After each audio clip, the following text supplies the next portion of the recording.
Amen.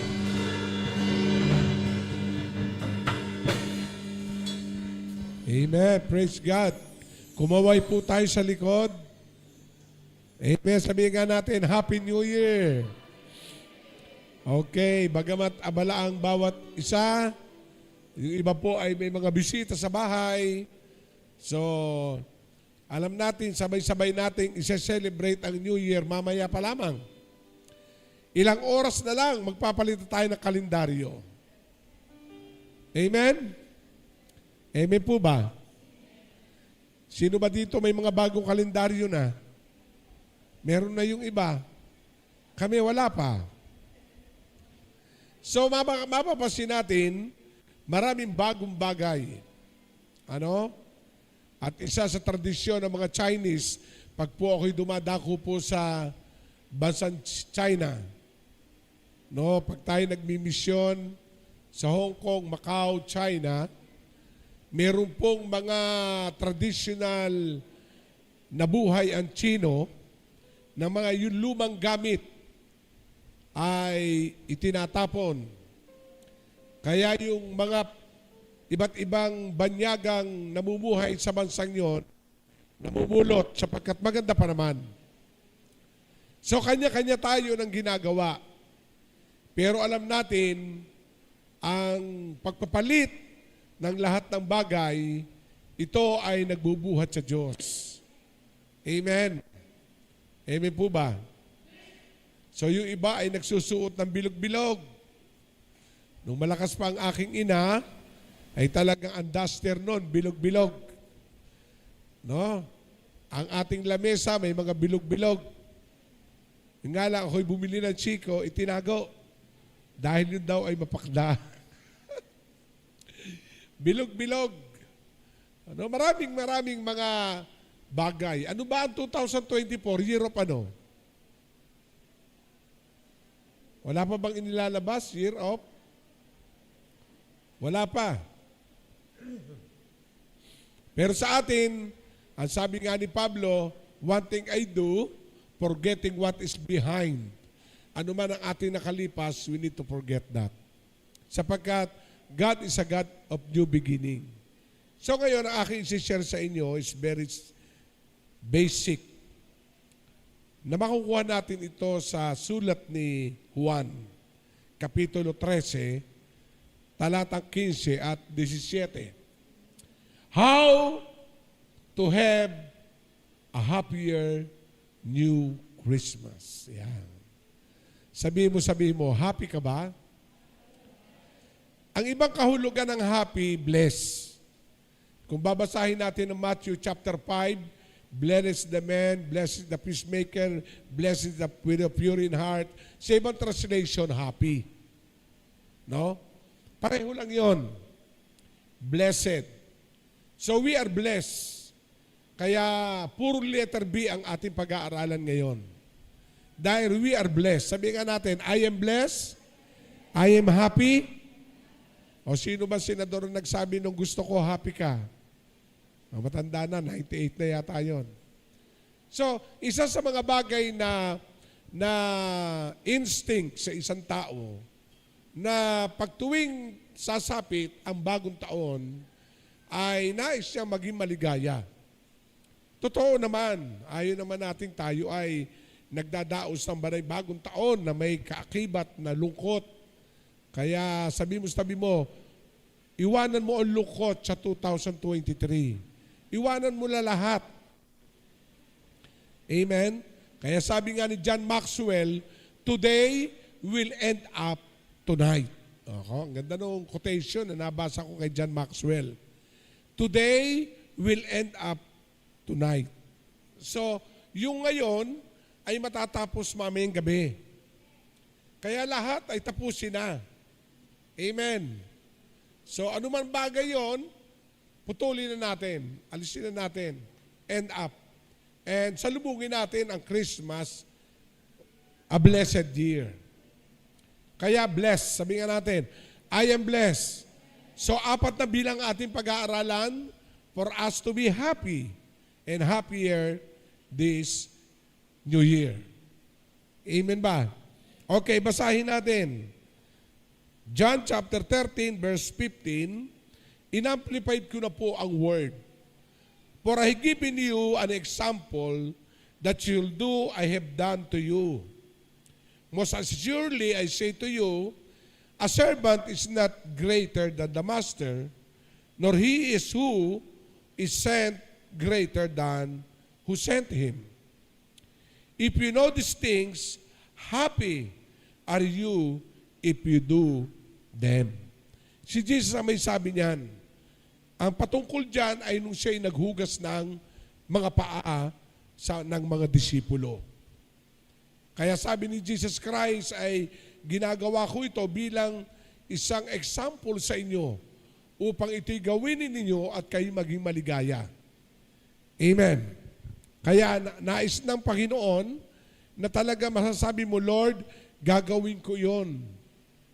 At ang sabi nga na Psalm 100 verse 5, for the Lord is good, His love endureth forever. Sabi nga natin, endure. Ano ba sa Tagalog ay endure? Ang ibig sabihin na endure ay maranasan mo ito. Kaya kung may forever, merong endurance na ibibigay sa iyo ang Diyos. Sabihin natin, endure. Endures forever. No? Mararanasan natin ito. Iba po yung endure at saka, ano ba yung isa? Yung sugatan. Ano? So iba naman yon. Pero God will give us the blessing to endure life para naman maranasan mo ito. Kung inyong babalikan, tayo bumalik ako po ay 60, magsi-61 na. Balikan ko yung ako ay 20 years old. O kayo, sabay niyo po akong balikan. Yung mga gasing edad kong senior na. O yung nasa 50 na kayo o nasa 40. Balikan niyo yung age ng yung 15, 20. Ang tanong ko, malaki pagkakaiba. Di ba? Naabutan niyo po ba yung mga bahay na ang hagdanan ni Kawayan? Na may silong pero walang laman? Ang tukod ay mga madre cacao? Di ba? Yung haligi. At naabutan niyo ba yung kalan na dihip? Na nagagatong? So, sino nakaabot ng taas sa kamay? O naranasan natin yun. So, malaki ang pagkakaiba sapagkat God is God of endurance. Talagang ipararanas mo. At ngayon, hindi na natin nakikita yon. Di ba? Yung iba naranasan mag-jeep. Meron akong kaibigan, pumunta ng Maynila na iba na punto. Ano ba punto nila? Di ba? Umuwi ng probinsya. Nakakita ng ang buko, naglaylay. Nahanginan lang ng Metro Manila yon, no? Nakakita ng langka. Wow, ang bunga matenik-tenik. No, di ba? Maraming mga bagay na talagang binabago ng panahon. Di ba? Yung ang buhok mo'y talagang hindi ka makasuklay. Ngayon naman talaga namang may kulay pa. Nung araw na ngayon ay okay lang kilay. Ngayon habang naglalakbay, nakikilay ka ngayon. So, mamagyan natin, we are predestined for changes. Lahat tayo ay nakapapunta doon sa changing after changing. Ang ibig sabihin doon ay life to the fullest. Hindi masama yun. Sapagkat yun ang sinabi ng Bible sa Aklat ng Awit, ang sabi doon ay His faithfulness continues. Sabihin nga natin, continues. Sabihin natin, continues.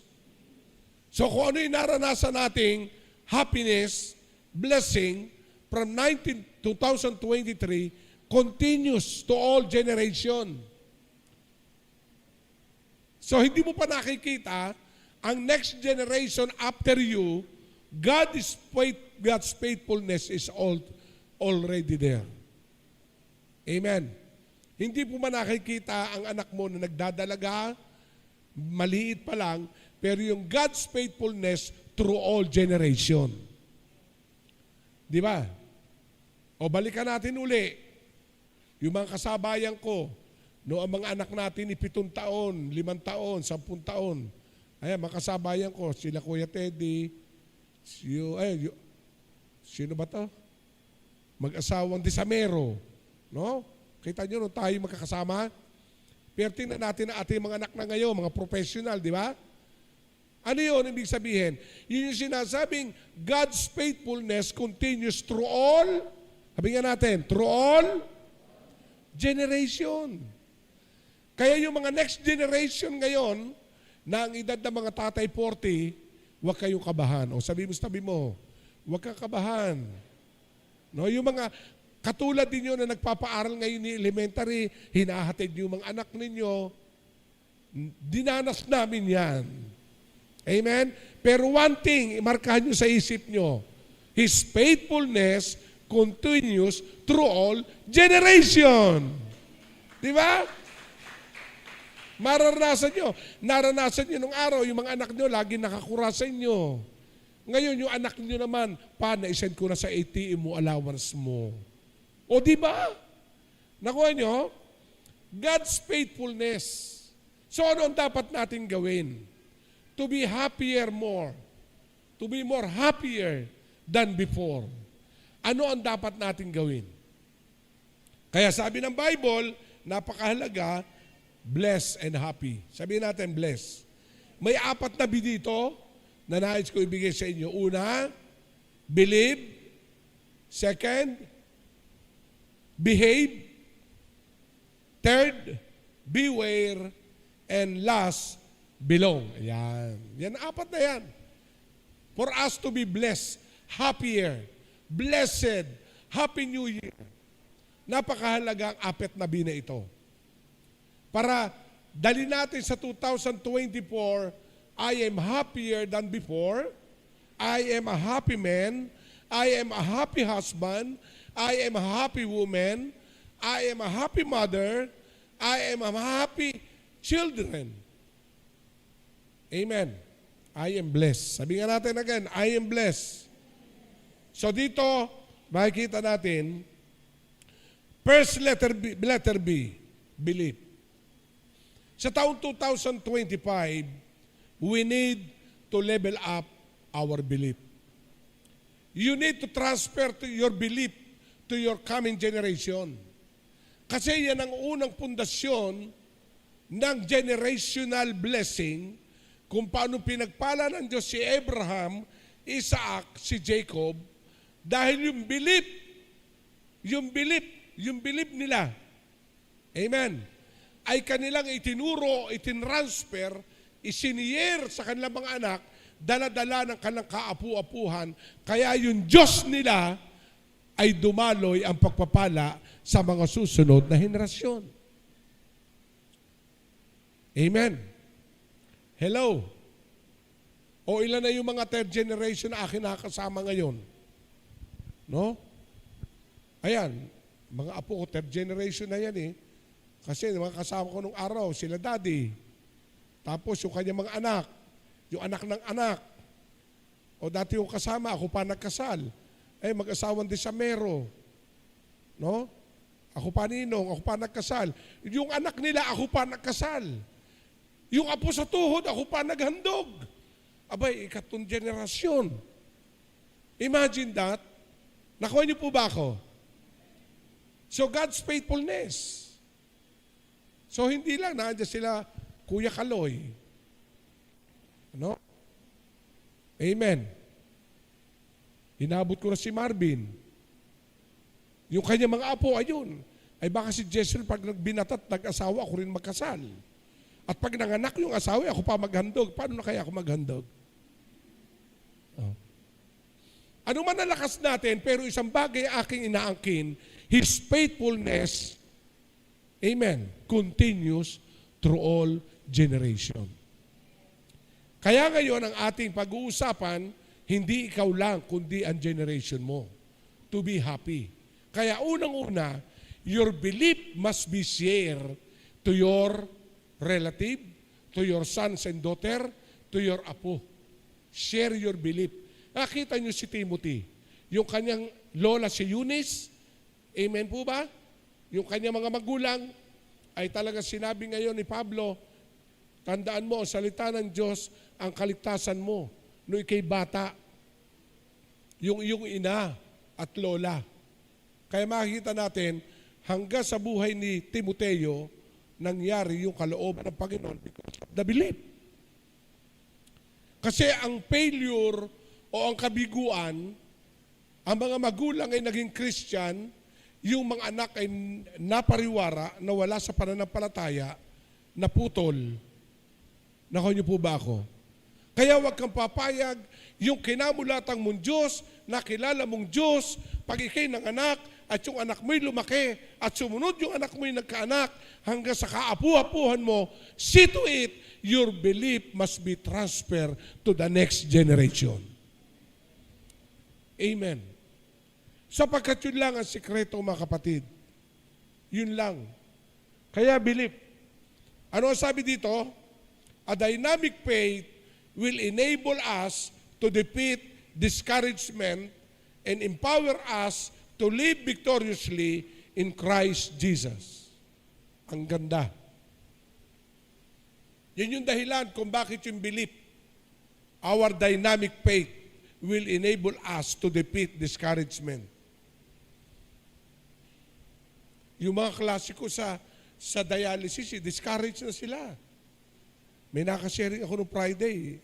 Kasi ang aking schooling, every Tuesday and Friday. Ang tawag ko doon ay schooling. I never take discouragement for me. Meron nga doon matandang nasa gate, lagi sinasabi, ano nga ba tawag sinasabi sa akin, ma? Groovy ka. Hihiga ka lang naman sa loob. Kasi talaga yung iba pumapasok na akay, pumapasok na kawawang-kawawa. Ako iba. Nagdadamit ako ng the best. Kasi how to deal every negative, you need to deal positively. Do not allow any discouragement. Kaya pag uupo ko doon, iniisip ko, nasa upuan ako ng manager. Sabi ko, Lord, lilinisin mo lang dugo ko at aalsin mo ang sobrang tubig sa katawan ko. Anong Friday? 3 litro tinanggal sa katawan ko. Biro mo yun? Pero I never see things with discouragement. Kaya napakahalaga yung faith, yung belief. You need to overcome discouragement by your dynamic belief and faith. Yun lang yun na napakahalaga. Pag nawala pa yun, mga kapatid, ano na ang buhay natin sa taong 2024? Kaya remember this, a dynamic faith will enable us to defeat discouragement and empower us to live victoriously in Christ Jesus. Everybody say, Amen, Lord. Another one, our faith and His power to supply every need that we will have in this new year will give us every reason to rejoice. Isusupply ng Lord ang lahat na talagang magiging dahilan upang ikay magalak. Lord, salamat po, Panginoon. Amen? So, kailangan elevate your belief. Kailangan, personally, your belief must be stable. Hindi nagbabago. Hindi katulad na nangyari kay Peter, nung siya ay umalis doon sa bangka, na gustong lumakad sa tubig. Lumalakad na sana si Pedro, pero nung maranasan yung malakas na hangin at ugong ng ulan at bagyo, yun ang kanyang tiningnan, lumubog siya pa uti-uti. Pero maganda na ando si Jesus Christ at ang sabi, dinampot siya. Sa atin, napakahalaga. Ang nagre-rescue talaga ay si Lord. Kaya napakahalaga, mga kapatid. Our belief must be looking to the very object of our faith, no other than the Lord Jesus Christ. He is the object of your faith, not a blessing. Kaya sa minsan, why you are here, why you are serving the Lord, why you are so happy and blessed, because God bless you. Yun ang nagiging root, foundation. Binilis ako kaya ako'y maglilingkod. Binilis ako, kaya ako'y ganito. Pinagaling ako kasi gagawin ko to. Ito kasi, no. Kahit wala pang ibinibigay ang Diyos, you need to, napakahalaga. The very foundation of our belief, no other than the Lord Jesus Christ. Not everything we carry now, not everything we accomplish today, na before, ngayon ay pinagyaman ka ng Panginoon, talaga makikita mo, you are super, super blessed. Yes, good. Yan ang promise ni God. But do not change. Do not, wag natin paltan yan ng tunay na object ng pananampalataya. Kaya ka pinagpala because God is faithful to you. Alam ng Diyos ang pinagdaanan mo, alam ng Diyos ang sakripisyo mo, alam ng Diyos ang pagbibigay mo, alam ng Diyos ang ginagawa mo. Kaya yung faithfulness niya through all generation. Sabi natin, Amen Lord, thank you for your are faithful. Palapakan natin ang Panginoon.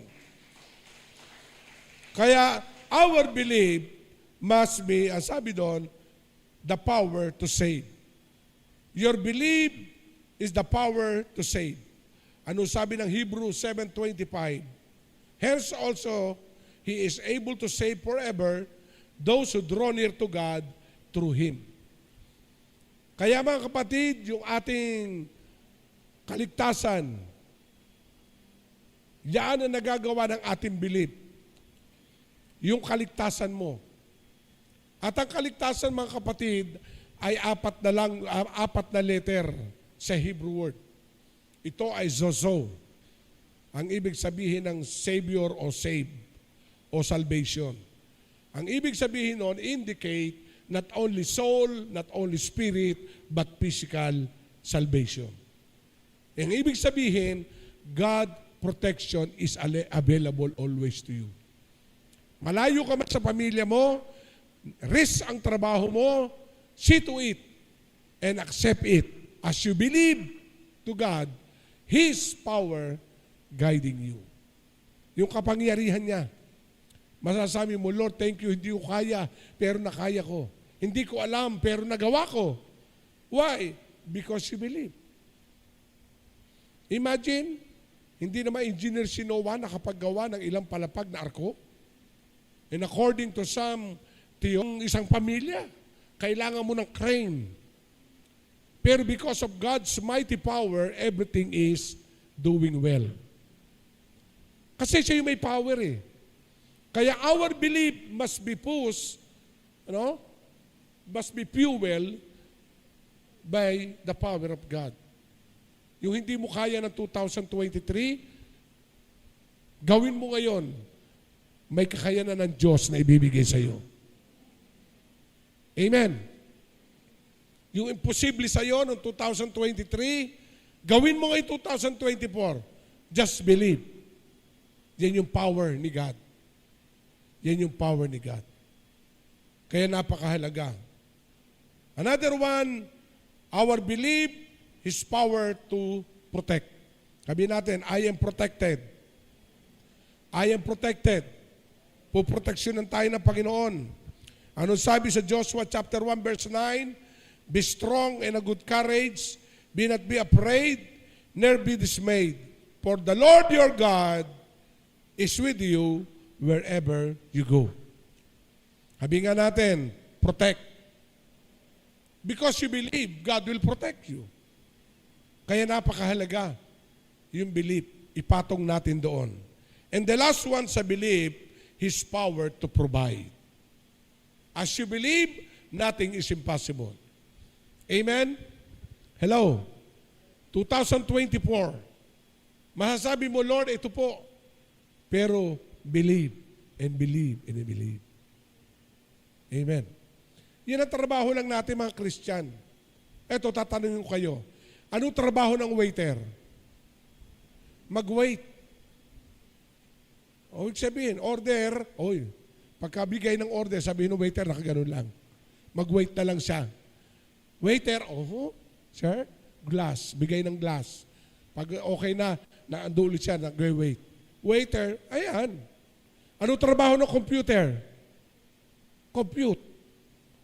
Di ba? 1 + 1 = 2. Anong trabaho ng driver? Mag-drive. Yun ang kaya niyang gawin. Ayan ang anong trabaho, anong dapat gawin ng believers? O sabi mo, anong gagawin dapat ng believers? Believe. Yun lang ang trabaho natin. So we need to level up your belief. In 2024, nothing is impossible. God provide. Sabihin natin, provision is coming. Kaya tatlong bagay ang naando sa believe, save, God will save you, God will protect you, and God provide. Kaya sabihin mo, Lord, ito ang demand ng next year. God will give you an increase. Amen. God will give you an increase. Minsan akala natin, no, sa sabi ng John, Philippians 4:19, and God will supply all your needs. Minsan binubulay-bulay ko po yung word na yun. Pero sometimes, ang bibigay sa'yo ng Diyos, kahit yung want mo. If you are good steward, God will give you not only need, but your want.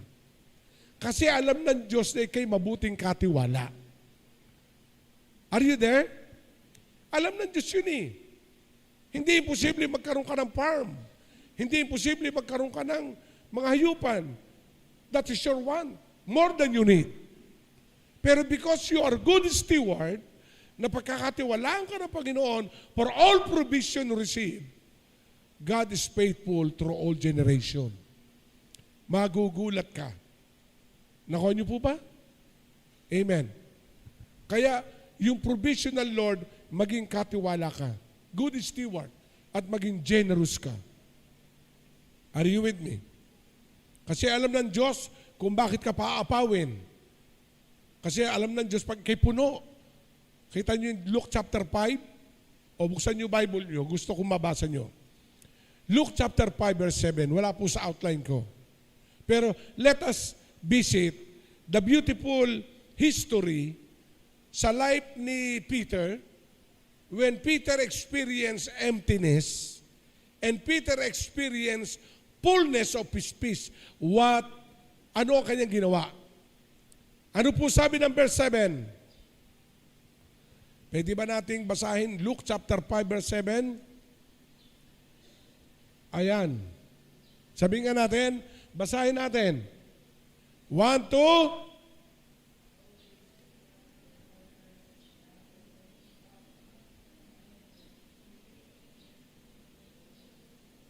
Ayun.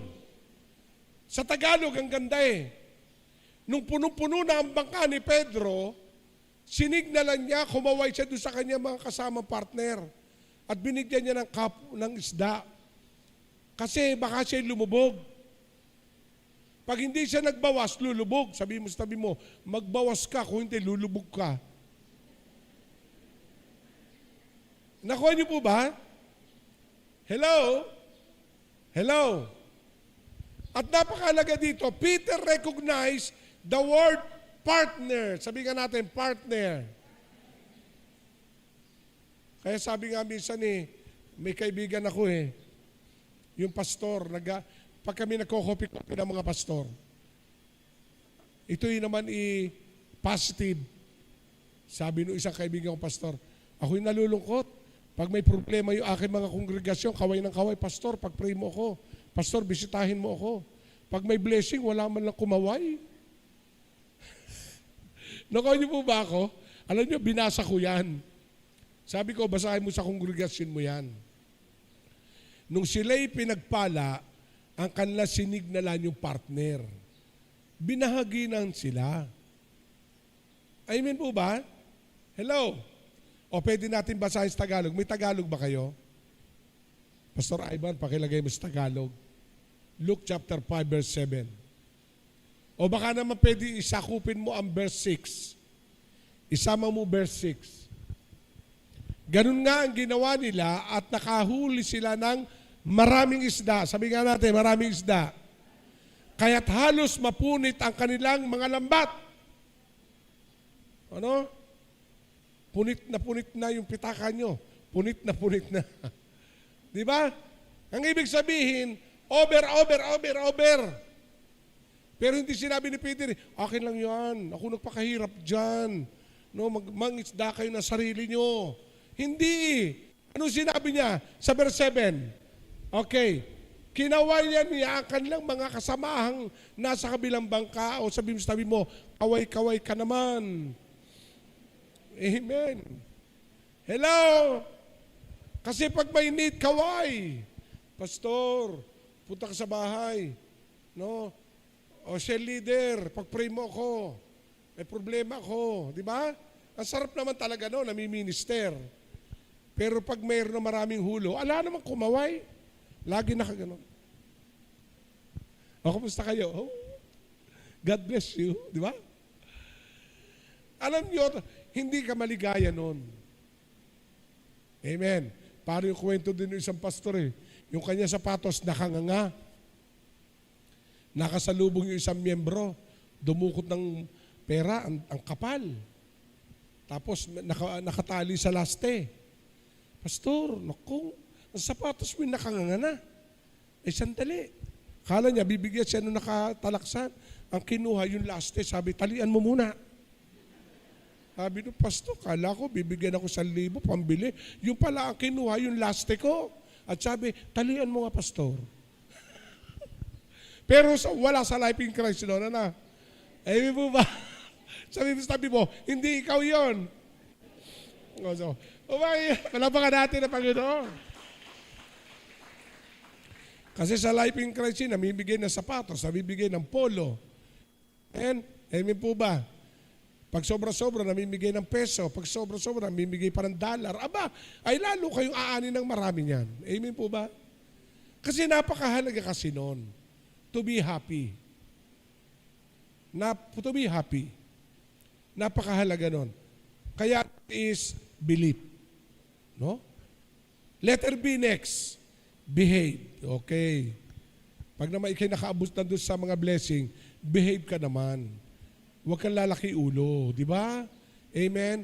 Huwag kang magkakaroon ng stiff neck na sinisita ka, sister. Oy, brother, who you? O, behavior. Huwag mababago ang ugali. Amen? Palapakan natin ang Panginoon. Lalo ka magpakumbaba. Kasi sabi doon sa teksto natin, gayahin nyo. Kung si Jesus ay maghugas ng paa, gayahin nyo ito para kayo maghugas din ng mga paa. Kaya after we believe, God will give us power. God will everyone experience salvation. Everything, provision and protection. But second to be, letter B, behave. Kailangan behave. Sabi mo, behave ka. Pag ang bata'y malikot at magulo, behave, sabihin ng bata. Amen. Kasi yung behave, kaduksong na ng behavior. Sabihin natin, behavior. Kaya sa buhay ng bawat isa, I believe, magugulat kayo sa pagpapala. Alam nyo, yung bishop, ang pastor nyo, dumating sa point na talagang hindi naman sabihin more than enough. Pero wala eh. Sabi ko, Lord, okay na buhay. Nakuha niyo po ba ako? Amen po ba? Ubang magyayari niyo yung mga dati mong dinideclare na dati, ikaw yung naghihintay na magbibigay. Ikaw ngayon yung gagamitin ng Lord para magbigay. Kasi you need to be happy. All your belief, magmamanifest yun. But letter B next, to be happy, your behavior. Si Solomon ang napakagandang halimbawa ng behavior. Nung siya pinagpala, ang sabi niya, anong nais mong ibigay ko sa iyo? Ang sabi ni Solomon, contrite heart and wisdom to know good and not. Amen? In our behavior, meron po dyan nakalagay. No, sabi dyan, for this reason, the Word of God places great emphasis on the believers living a godly and holy life. Kailangan magkaroon po tayo ng godly. Sabi nga natin, godly. As you experience abundance, as you experience promotion, you need, ang sabi diyan, as a believer, to need a godly living. In your company, if you are boss, your behavior, you need to be godly. Amen? Amen po ba? Nakita yung pulis na may YouTube na Christian, nang huli. Sabi nga no, Sir, ano kaso ko? Sala ng daan mo eh. Sorry sir, okay. Sala. O basahin mo to. Binigay yung Bible. Buksan mo. Nabasa. Ako ang daan, ang katotohanan at ang buhay. Wala makapupunta. Nakuha niyo po ba? O nabasa mo na. 14:6. Sino daan? Si Jesus po. O yan, uhulihin kita pag hindi mo dumaan kay Jesus. Pero pag hindi dumaan kay Jesus, palusdon kita. O gusto mo? Opo, o pray tayo. Imagine, ginagamit yung gospel to win soul. Kaya napakahalaga, at ako mahawak ng Bible study sa mga pulis. Ano ang intensyon noon? At purihin ng Panginoon, isang general sa pangalan ni General Aplaska na ngayon ay nasa Camp Crame na. Dati nasa Camp Vicente Lim. Ako po naging coordinator ng buong Laguna ng Bless Our Cup, yung man in uniform. Sabi, Bishop, dumalo ka doon. No ako'y dumating doon, ay grabe, puro general. Naandun ang mga chief of staff, pati sila ni Mercado, ng Cavite, mga general. Pagkatapos sabi nung general, oh, your turn, Bishop, mag-share ka na. Nag-share ako. Ako'y nagugulat. Tapos, tanghalian, sinama ako, puro general. Natutuwa ako. Biro mo, dating makamundong mga general, mga military, ang pinag-uusapan si Lord. Nagiging godly. Nako niyo po ba? Kaya beware, ngayon 2024, huwag tayo maka-adapt ng worldly, kundi maging godly tayo. Kasi man in uniform desire, and every offices desire to be godly, not worldly. Amen? So you need to be watchful. Letter B, behave. Amen? Whether you are, if you are a father, a husband, in abroad, working here in the Philippines, student, na ikay nasa school, anywhere, to be happy, you need to be godly. Meron po akong isang attendees noon na na-win sa Quezon. Siya po ay kapitan ng barko. Literally, kapitan siya. Naging kaibigan siya, tapos sa sharean ko, then dumadalo doon. Alam nyo, noong isang bakasyon niya, pinatawag ako at nagkaroon kami ng tanghalian. Alam nyo, nagte-testify siya. Alam mo, Bishop, ako ay pinalo ni Lord. Ako'y napahiya sa isang umakyat na seaman. Bakit naman? Kasi pagdating namin ng isang bansa, may mga bubaba ako seaman. May umakyat. Dahil yung umakyat na seaman, Christian. Biro nyo habang tumatakbo ang barko, night, nung dinner, nilapitan siya. Sir, kayo po pala ang kapitan, ako po siya, ganyan. Mababa lang ang rango niya. Ako po may request. Ano yung request mo? Pwede po bang mag-conduct po ako ng prayer meeting kada po rest po namin? Gagamitin po namin yung kantin. Kahit ilan po, para lang po kami, hindi kami mainip, hindi kami ma-boring dahil ilang buwan kami dito sa laot. Alam nyo, hindi siya sumagot ng oo o hindi. Tinapik lang niya. At nung pumasok sa office, nag-iyak. Ang sabi niya, Ang tagal ko na ditong kapitan, hindi ko man lang ako nagko-conduct ng prayer meeting, Christian siya. Napahiya siya. Hindi siya kilalang Christian. Alam niyo, kinabukasan ng umaga, pinatawag niya yun. Sir, ano po, payag po ba kayo? Payag ako pero hindi sa kantin. Saan po? Sa conference room, dadalo ako. Christian din ako. Alam niyo, ang Diyos, sinabi niya, tayo po'y ilaw na magliliwanag. Walang ilaw na natapos sindihan ay nakatago sa takalan. Kailangan ilantad ang ilaw. Na yung kapitbahay mo, alam ikay Christian na nagliliwanag. 2024, pagliwanagin natin ang ating mga sarili. Kung ikay estudyante, magliwanag ka sa eskwelahan mo. Kung ikaw ay professional, magliliwanag ka sa trabaho mo. Ano man ang katungkulan mo, in one day, ang Diyos, pag ikay nakilalang Christian, God's faithfulness is with you. Meron nangyaring ganyan.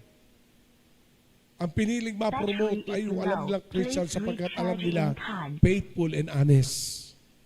Are you with me? Amen? Nakita niyo si Vico Soto? Ang dami nakakagusto sa pamumuno.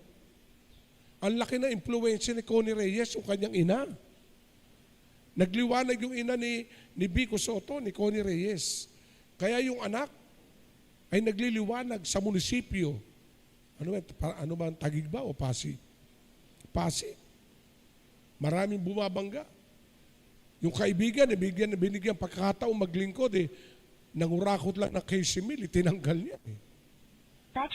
Imagine, kasi 2024, kailangan tayo, let us behave. Show to the people, I am a Christian, to your neighbor. Kaya ang ating pong mission to reach out every communities.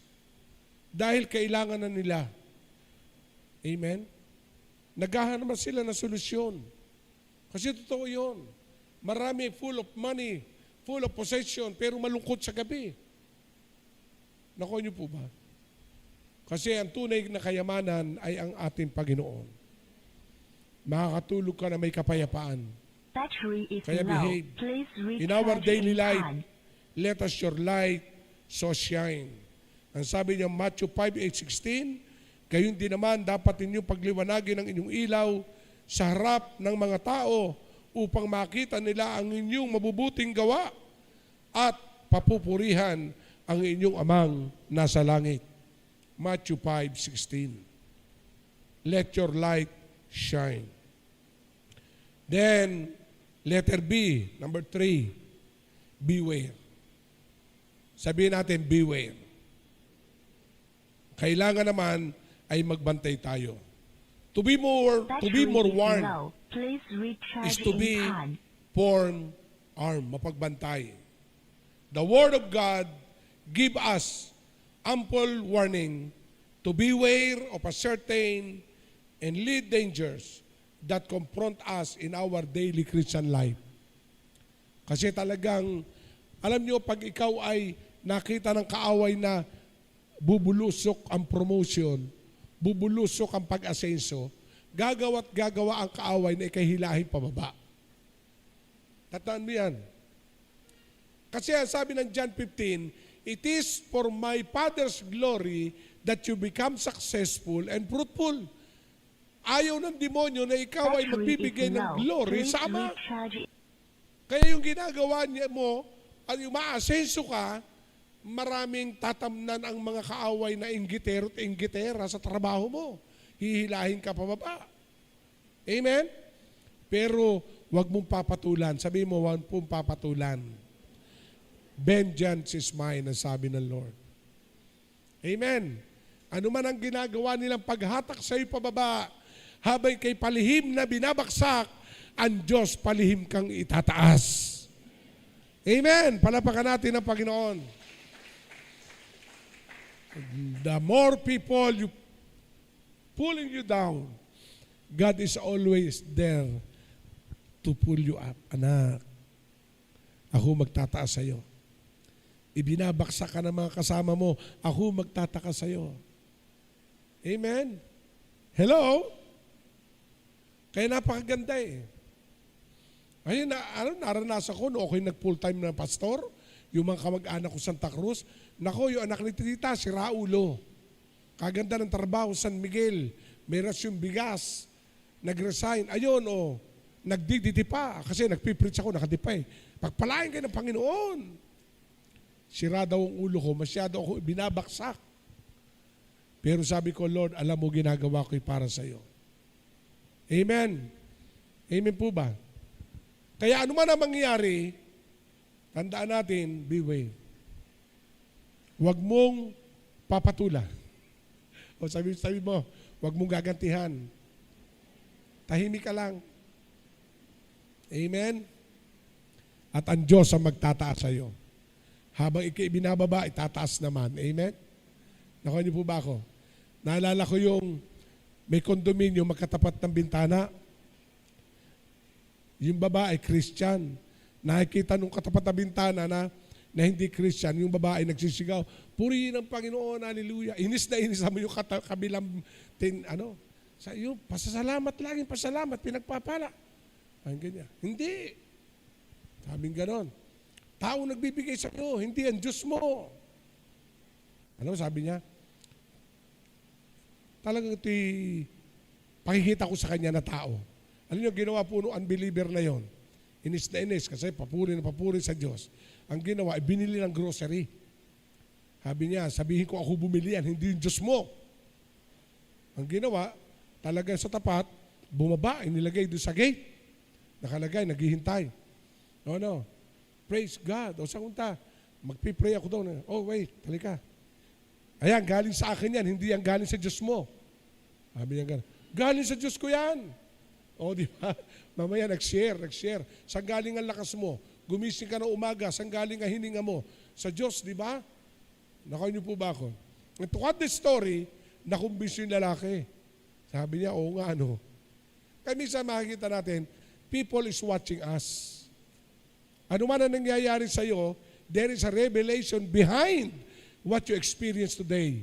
And one day, magiging way para sila ay magpuri din sa Diyos. Amen? Amen po ba? Kaya napakahalaga sa atin na kailangan natin ang positive look, especially the Word of God. Then, last one, belong. Sabihin natin, belong. Belonging means it is our covering. Sabihin natin, belong. First, the covering, ang sabi diyan, what we need after believing is belonging. Kailangan ikaw ay merong shelter o belong. Number one, Christ. Sabihin nga natin, Christ. Ang sabi po dito sa Mark chapter 9 verse 41, because you belong to Christ, you are bought with price. Do not become servant of men. Alam nyo ba ang pinantubo sa atin ng Panginoon ay yung dugo ng Panginoon? At yun ay selyado na ikay pag-aari ng Panginoon? Hello? Kahit saan tayo pumunta, may tataka na Santong Espiritu na ikaw ay pag-aari ng Diyos. Sabihin nga natin, pag-aari ako ng Diyos. Sa bansang Australia, ang mga baka doon, ang kulungan ay mga bakod lang. Pwedeng gabain ng baka. Pero pag minsan, nagigiba yung bakod, napapasama yung baka sa ibang baka. Pero identify nung may-ari sapagkat ang bawat baka ay merong tinatawag na shield. Yung po bang yung bakal na pinaapoy? Halimbawa, may bakahan ako. Jimmy. Don Jimmy. Praise God. Tapos yung isang bakahan doon, si Don Jeffrey. Don Conrad. Nagsama-sama yung aming baka. Hindi kami magkakanya-kanya. Bakit? May shield yun sa akin. Kaninong baka yan? Ay nakalagay C. Okay, Don Conrad yan. Ibalik doon. O letter J. Din yan. So makikita natin, even in our Christian life, meron po tayong tatak ng Santong Espiritu that we are saved and belong to Christ. Kaya makikita natin, meron po tayong covering first from God. Ano man ang gagawin mo, may deception, may temptation, may mga bagay na gagawin ng kaaway, you are sealed and protected by the Spirit of God. Kasi ang kaaway natin is Espiritu. Nakuha niyo po ba ako? Amen. You are untouchable. Saan ka man mapapunta? Alam niya na ikaw ay sa Kanya. Sabi mo, you have a divine covering from God. That is our covering. Through Christ Jesus. Kaya yung blessing ng Lord, pumapatak because we are covered. We are saved. At yung dugo ng tumigil sa Panginoong Hesus ay dugo na nagbigay ng protection sa atin. Imagine, sabi ng doktor ko, noong nakaraan na nag-round sa akin si Dr. Briones. Ang doktor si Dr. Lim. Alam nyo, agugulat siya. Ang sabi ko, I'm so thankful to God dahil sa kay God. Ay, pastor ka nga pala, ano? Totoo yan. Napakahalaga. Yung divine protection. Yung palang pang hihilo ko, nagkukulaps ako, imbis na ang bakterya ng dugo ko kumbaga sa pere, 80 centimos, ay 800 na. Sabi niya, no. Pero because of God's protection, imagine, last night, pumunta sa bahay yung mag-asawa, yung ikakasal. Bishop, kayo po gusto namin magkasal. Pero paggising ko, talagang nag-level up yung strength. Kinakasal ko si JJ Sumira, may nasa unahan ng stage. Nagbablard ng tingin ko. So makikita natin yung divine covering ng Panginoon. Pero sa sais-sais, may kakasal ako na andyan. Malakas na naman si Bishop. Nakasal ako kay nadyan ng si Sale. No? Ayun, dinadialysis na ako, no? Kaya kahit sa Tagaytay na ikasal ko siya. Chinek-in pa kami sa magandang tulugan. Makita natin. Pero makita natin, God is a God of protection. Naku, nagugulatan siya na kayang gawin mo yon. Yun yung extraordinary strength na binibigay ng Panginoon. Until now, this time, I sense the energizing power of the Holy Spirit. Nararamdaman ko. No? Kaya sabi ko kay Mrs. Nagiging kalakasan ko mag-preach, ma. Nagiging kalakasan ko. Kaya nung ini-invite muli ako sa Cavite, sabi ko, please, ma, payagan mo na ako. Kasi siya nag-schedule. Nagpa-drive naman ako. Pagdating ko, mall ginanap. Hindi sa church. Sa isang mall, daming tao. Ay kailangan ni mas malakas ang boses ko sa kanila. Ay sabi ni Mrs. ang lakas ng strength mo. Ay yun, ang presence ng Lord. Hanggang sa nagpa-dinner pa sa church, nakauwi kami. Si Pastor Coral pala, kasama ko, siya nag-drive. Amen? May backup ako, intercessor. Sabi ko, Pastor, intercede mo ako habang ako yung nagpipreach.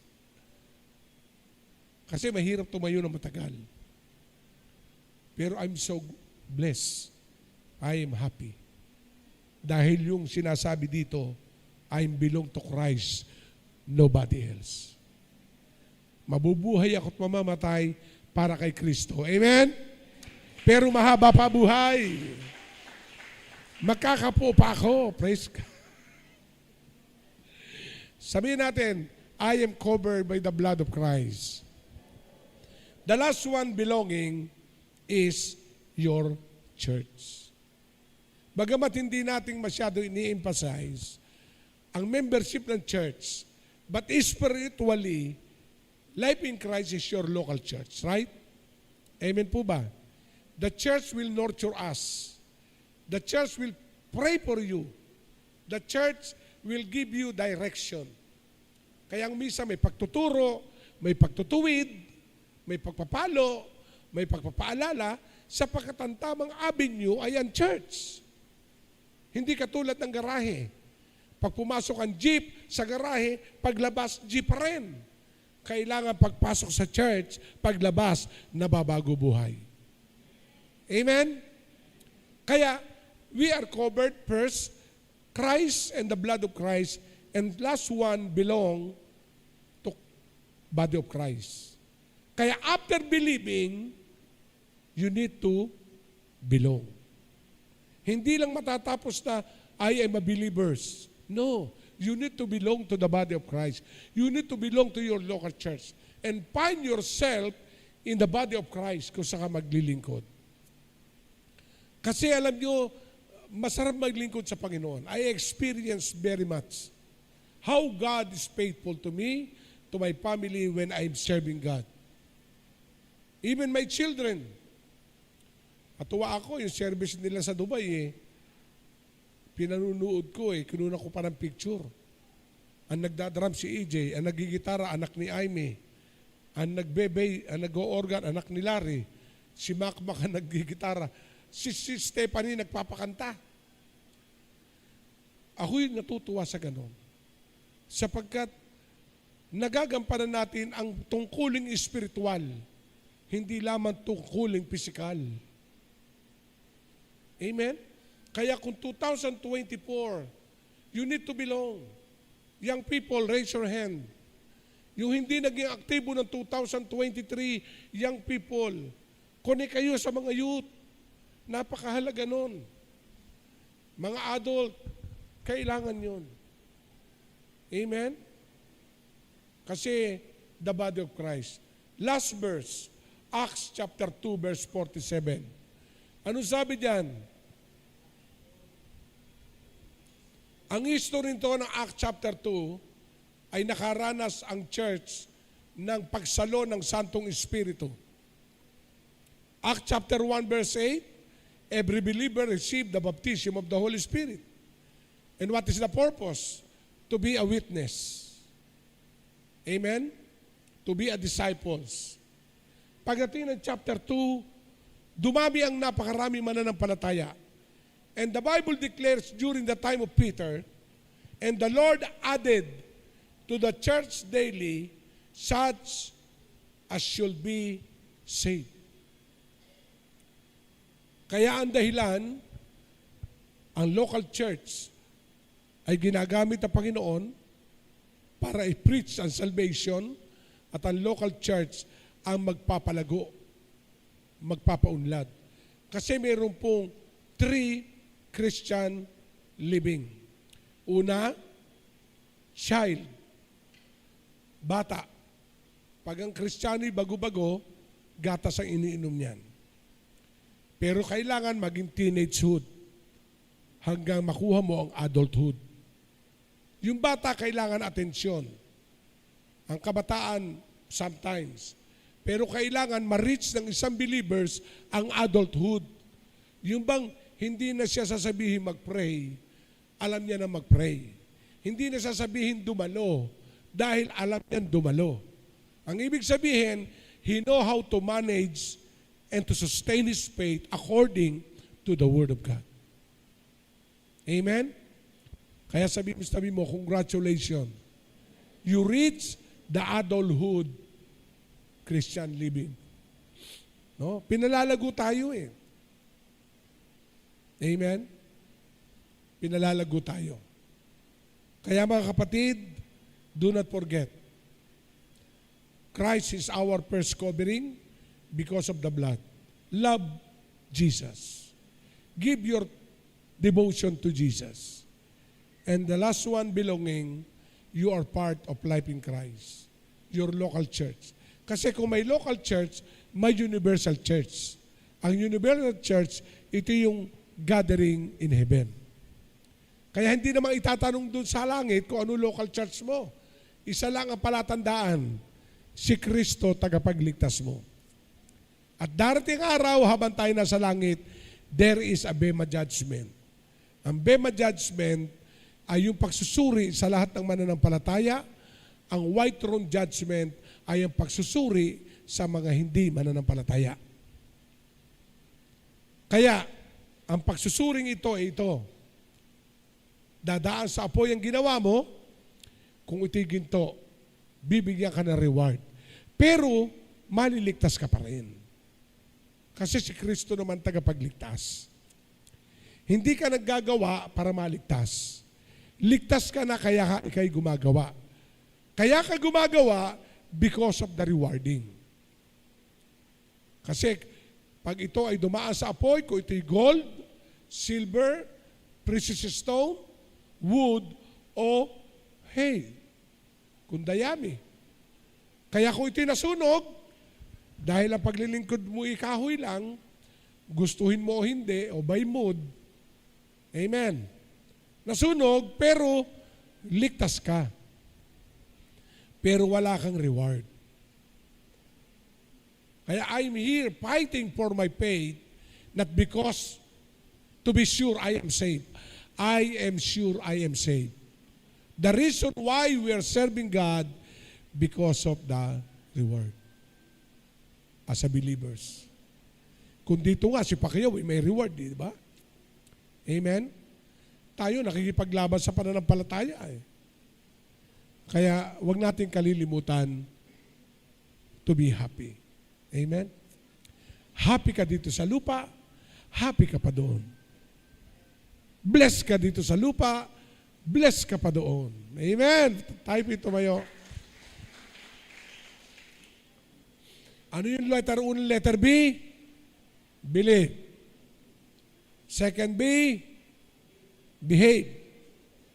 Habang tayo pinagpapala, as we believe, you need to behave. Then, another B, beware. Lalo natin bantayan. And last B, you need to keep to belong to Christ. Huwag kang aalis kay Kristo. Kahit may Kristi ka na, si Kristo pa rin ang una sa puso mo. I'm talking to your wife, to your husband, to your boyfriend, to your girlfriend. Si Christ pa rin ang una sa puso mo. Amen. That Christ must be the center of all. Let us worship God. Pasalamatan natin ang Panginoon, palapakan natin siya. Sa lahat ng kanyang kabutihan, as we declare Psalm 100 verse 5, for the Lord is good, His love endures forever. His faithfulness continues to all generation. We are declaring, O God, continuous favor for 2024 in our generation, throughout generation. Shall we sing that song, Jesus, we enthrone you. We proclaim you are King.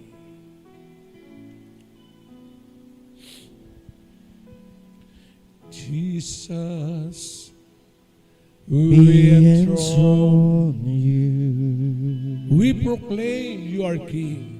We proclaim you are King. He's standing here. Standing here in the midst of us. We raise you up with our praise. Sing it. Jesus, Ilagay natin ating kanang kamay sa we ating puso. enthrone you. We proclaim you are King. Standing here in the midst of us. We raise you up with our praise. And as we worship, And as we worship, feel your throne. we worship, fill your throne.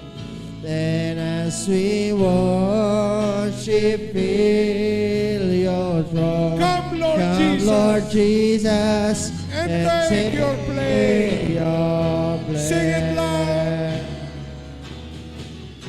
And as we worship, fill your throne. And as we worship, fill your throne. And as we worship, fill your throne. Come, Lord Jesus, and take your place. Take your place, Lord. Thank you for the past, for the 2023. And we are declaring, take your place for the year 2024. We are declaring happy and blessed New Year. Increase our belief. Maging goal po namin ang lumago, maging malapit lalo sa iyo. Salamat sa mga provision because of our belief. Salamat sa proteksyon for everything you have done. At dalangin ko, Panginoon, habang naranasan namin ang provision, ingatan mo ang aming behavior. To be humble, bring us into the place of a servant like Jesus. Kung paano siya naghugas ng paa, handa namin gawin ang ginawa ni Jesus. Habang itinataas mo ang pamumuhay ng iyong mga anak, lalong ibinababa ang sarili sa iyong harapan. And Father God, beware. Mag-ingat kami sa lahat ng kamunduhan. Alagaan mo kami sa lahat ng pakana at deception ng kaaway sa 2024. And we need to belong, to be carefully a good, a godly followers of Jesus Christ, and to be a good part of this church. Belong to the body of Christ. Belong to this ministry na binigay mo sa amin. Salamat din, Panginoon, sa bawat pamilya na niregalo mo sa amin sa Life in Christ. Kaya po, nagagawa namin ang misyon dahil din sa kanila. Salamat sa kanilang mga generosity, giving their tithes and offering to support the operation of this church. Alam namin, higit mong pagpapalain ng bawat isa. Kung paano namin minamahal ang aming sariling tahanan, bahagi kami ng tahanan mo rito. Naalagaan namin, pagsisinupa namin. Taas natin ating mga kamay. Inihahandog ko sa iyo ang buong pamilya ng Life in Christ. Maging yung wala rito. Maging ang aming mga anak ay nasa abroad. San man sulok ng Pilipinas. Inihahandog namin sa iyo ang bawat tahanan, ang bawat tatay, mga anak, mga negosyo, mga trabaho, mga pag-aaral. We declare your continuous faithfulness throughout generation.